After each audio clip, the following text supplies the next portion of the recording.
बिस्मिल्लाहिर्रहमानिर्रहीम। आज का हमारा टॉपिक दी पंजाब रेंटेड प्रीमिसेस एक्ट 2009 है। इसको हम डिस्कस करेंगे। इसके ऑलमोस्ट 5 चैप्टर हैं और 35-36 जो है इसके सेक्शन हैं, जिसको वन बाई वन डिस्कस करेंगे। सेक्शन 1 जो है, चैप्टर 1 सेक्शन 1 जो है उसका एक्सटेंट है दायरा कार पूरे पंजाब में। सेक्शन 2 जो है वो डेफिनेशन के लिहाज से डील करता है, और इसका सेकंड जो चैप्टर है वो क्रिएशन ऑफ टेनेंसी है। टेनेंसी किस तरह क्रिएट होगी, सेक्शन जो है 5 इसको बयान करता है कि कोई भी लैंडलॉर्ड जो ओनर है, जो मालिक है, वो कोई भी जगह को, प्रेमिसेस को ऐसे लेट आउट नहीं कर सकता बगैर किसी टेनेंसी एग्रीमेंट के। और कोई भी अगर वो टेनेंसी एग्रीमेंट को बनाएगा तो उसको रेंट रजिस्ट्रार के पास रजिस्टर करवाएगा, और रेंट रजिस्ट्रार जो है उसको फिक्स करेगा, उसके ऊपर सील फिक्स करेगा, और एक कापी अपने पास रखेगा और एक कापी असल जो है वो ओनर को देगा। और ओनर जो है, जो लैंडलॉर्ड है, वो एक कापी टेस्टेड कापी टेनेंट को देगा। इधर हमारी प्रैक्टिस में ये होता है कि लोग सोचते हैं कि असल कौन रखेगा, मालिक रखेगा या किराएदार रखेगा। तो ला ये कहता है कि असल जो एग्रीमेंट है, जो असल स्टाम है, वो लैंडलॉर्ड रखेगा, और जो कापी है, उसकी टेस्टेड कापी है, वो टेनेंट रखेगा। उसके बाद सेक्शन 6 जो है वो बयान करता है कि टेनेंसी एग्रीमेंट के कंटेंट क्या होंगे, ये किस तरह टेनेंसी एग्रीमेंट क्रिएट होगी। सबसे पहले लैंडलॉर्ड के पार्टिकुलर्स बयान होंगे, टेनेंट के होंगे। उसके बाद इसका पीरियड बयान किया जाएगा, और जो प्रेमिसेस है उसके मतलब बयान किया जाएगा, और प्रेमिसेस किस लिए दी जा रही है उसके मतलब बयान किया जाएगा, और कितने पीरियड के लिए दी जा रही है उसके मतलब बयान किया जाएगा, और इसकी जो रेंटेड है वो कितना है और कितनी तारीख को दिया जाएगा वो बयान किया जाएगा, और वाया किस तरीके से दिया जाएगा, बैंक के ज़रिए से दिया जाएगा, कैश दिया जाएगा, वो बयान किया जा रहा है। सेक्शन 7 जो है वो कहता है कि पेमेंट ऑफ रेंट। वो कहता है अगर तो आपने ये चीज़ें एक टेनेंसी एग्रीमेंट में बयान कर ली हैं फिर तो वेल एंड गुड, लेकिन अगर आप उसमें बयान नहीं की तो फिर आप रेंट जो है वो हर माह की 10 तारीख को पे करेंगे।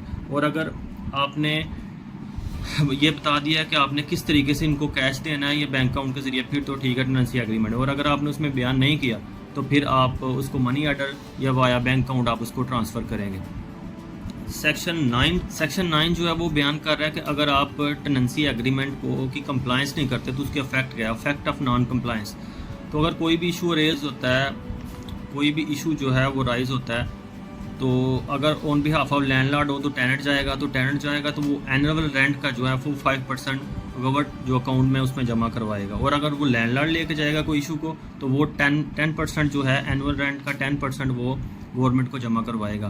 देन एप्लीकेशन जो है उसकी प्रोसीड ऑन होगी। उसके बाद जो थर्ड चैप्टर है वो है कि इनकी ऑब्लिगेशंस क्या है, लैंडलॉर्ड और टेनेंट की जो है वो जिम्मेदारियाँ क्या हैं, और इनकी ग्राउंड्स क्या है। अगर टेनेंट को आपने विक्ट करना है, बाहर निकालना है, विक्शन करनी है उसकी, तो उसकी क्या ग्राउंड्स हैं। सेक्शन 11 कहता है कि सबलेटिंग, यानी कि अगर एक टेनेंट जो है वो किसी लैंडलॉर्ड से एक जगह लेता है तो वो आगे लैंडलॉर्ड की मर्ज़ी के बगैर आगे किसी दूसरे बंदे को फर्दर जो है वो सबलेट नहीं कर सकता, किसी दूसरे बंदे को दे नहीं सकता जब तक कि लैंडलॉर्ड की जो है वो मर्ज़ी शामिल ना हो। 12 कहता है कि लैंडलॉर्ड की क्या जिम्मेदारी है। वो कहता है कि प्रेमिसेस में जो भी रिपेयर के मामला है, यूटिलिटी बिल्स हैं, ड्यूज़ हैं, टैक्सेस हैं, वो लैंडलॉर्ड जो है वो पे करेगा।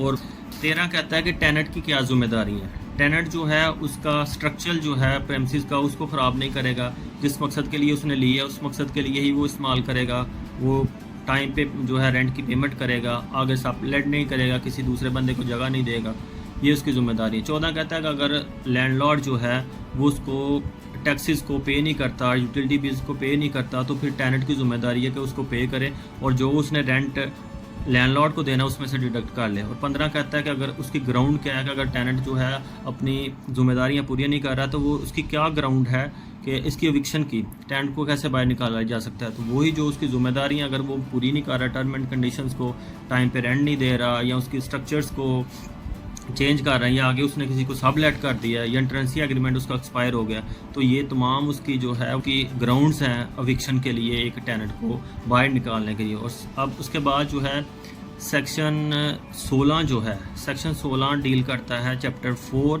ये है कि इसकी इस्टेब्लिशमेंट कैसे होगी रेंट ट्रिब्यूनल की और उसके स्टाफ की। 16, 17 और 18 रेंट रजिस्ट्रार की, रेंट ट्रिब्यूनल की और स्टाफ की। ये गवर्नमेंट जो है, जो प्रोविंशियल गवर्नमेंट है, वो इसकी इस्टेब्लिशमेंट करेगी रेंट ट्रिब्यूनल की, रेंट रजिस्ट्रार की और रेंट उसके स्टाफ की, ये 16, 17, 18 इसके साथ डील करता है। 19 में बताता है कि ये फाइलिंग का तरीकाकार कैसे होगा।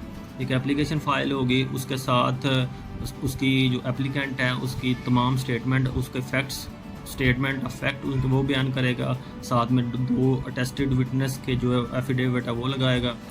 उसके एप्लीकेशन के बाद सेक्शन जो 21 है वो बयान करता है इसका आगे प्रोसीजर की, ये एप्लीकेशन कैसे चलेगी। अगर तो पार्टीज़ आ जाती है, रिस्पॉन्डेंट आ जाता है 10 दिन में, पहले एप्लीकेंट जो नोटिस करेगा 10 दिन के अंदर। अगर तो पार्टीज़ आ जाती है तो वेल एंड गुड, अगर नहीं आती तो फिर एक्स पार्टी प्रोसीड हो जाएगा। और जब डिफेंडेड आएगा वो 10 दिन के अंदर डेट ऑफ नॉलेज से सेटिस्फाइड एक्स पार्टी देगा। और अगर एप्लीकेंट पेश नहीं होता तो अदम पैरवी फ़र्ज़ करे खारिज हो गया तो उसको 30 दिन के अंदर वो रेस्टोरेशन की एप्लीकेशन देगा, बहाल करवाएगा उस एप्लीकेशन को। 22 कहता है कि अगर लीव टू डिफेंड या लीव टू कंटेस्ट जो है वो रिस्पॉन्डेंट देगा 10 दिन के अंदर, और 15 दिन के अंदर जो रेंट ट्रिब्यूनल है इसको डिसाइड करेगा। और 23 कहता है कि यही रिटर्न रिप्लाई जो है लीव टू डिफेंड जो है यही उसका रिटर्न रिप्लाई, जब अगर उसकी application leave to contest accept हो जाती है तो यही लीव टू डिफेंड उसकी रिटर्न रिप्लाई जो है वो तस्वर होगा। उसके बाद 25 कहता है कि इसकी रिकॉर्डिंग ऑफ एविडेंस होगी, इस पे जो है वो शहादत रिकॉर्ड की जाएगी, फिर उसके क्रॉस किया जाएगा। और दैन उसके बाद सेक्शन 26 कहता है कि रेंट ट्रिब्यूनल जो है वो तमाम सिविल कोर्ट की पावर जो है उसको एक्सरसाइज करेगा। 27 ये बयान करता है कि इसका टाइम पीरियड की 4 माह है, 120 दिन के अंदर अंदर ये जो एप्लीकेशन है वो उसको डिसाइड करेगा रेंट ट्रिब्यूनल। और 28 में बयान किया गया कि इसके खिलाफ अपील जो है वो डिस्ट्रिक्ट जज एंड सेशन जज जो है उसके पास इसकी अपील दायर होगी, और उसकी अपील दायर होगी। और इसके बाद सेक्शन जो है वो 29 है, वो ट्रांसफ़र है कि चैप्टर 5 है मिसलिनियस के हवाले से, वो कहता है कि ये डिस्ट्रिक्ट जज जो है वो विद इन डिस्ट्रिक्ट किसी के पास भी ट्रांसफ़र कर सकता है। और सेक्शन 34 जो है वो बयान करता है कि QSO और CPC की जो सेक्शन है इस पर अप्लाई नहीं होते हैं। ये था जी हमारा आज का टॉपिक। उम्मीद करते हैं आपको समझ आई होगी। Thank you so much.